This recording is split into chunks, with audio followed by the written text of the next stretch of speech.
Michael, how have locals reacted to the weekend parties?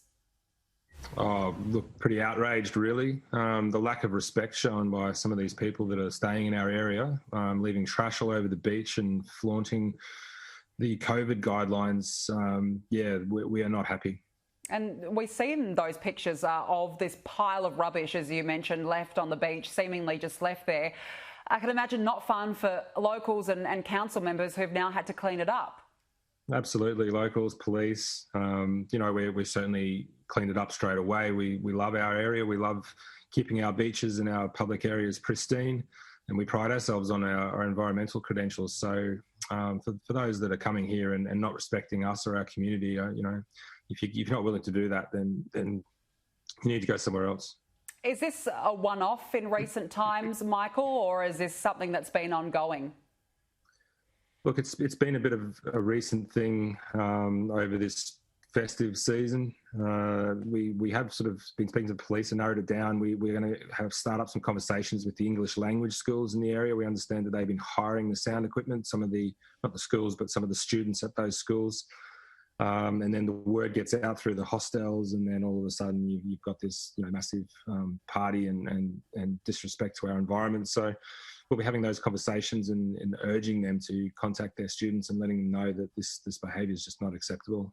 And we're just days away now from New Year's Eve. What is the council doing to help mitigate the risks of further mass gatherings?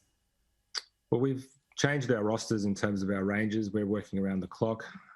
We are trying to be preemptive and get to these things before they happen, working with police. And obviously there's a lot of areas which aren't under our control, whether it be national parks or Crown lands or the like. So look, it's a little bit complicated in that way, but we certainly, for our part, we've increased our presence, and we are trying to get the message out there that 2020 is not the year for a mass party. It's people just need to pull their heads in a bit.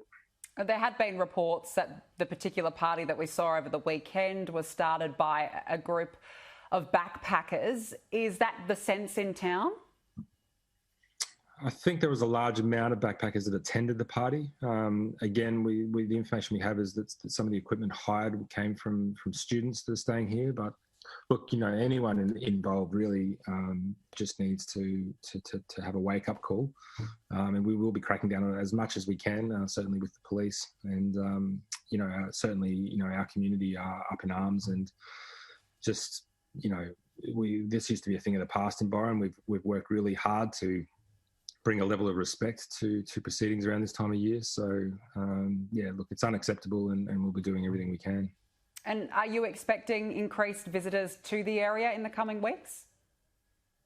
Yeah, look, accommodation numbers are the places are all booked out. It's busy. There are a lot of people here, and a lot of backpackers. You'd think they wouldn't be here because of COVID, but actually a lot of people are stuck here. A lot of people are here that they didn't go home, didn't choose to go home, or couldn't get home. So, look, there are a lot of people in the area, and they are looking to have some fun, but it needs to be done responsibly.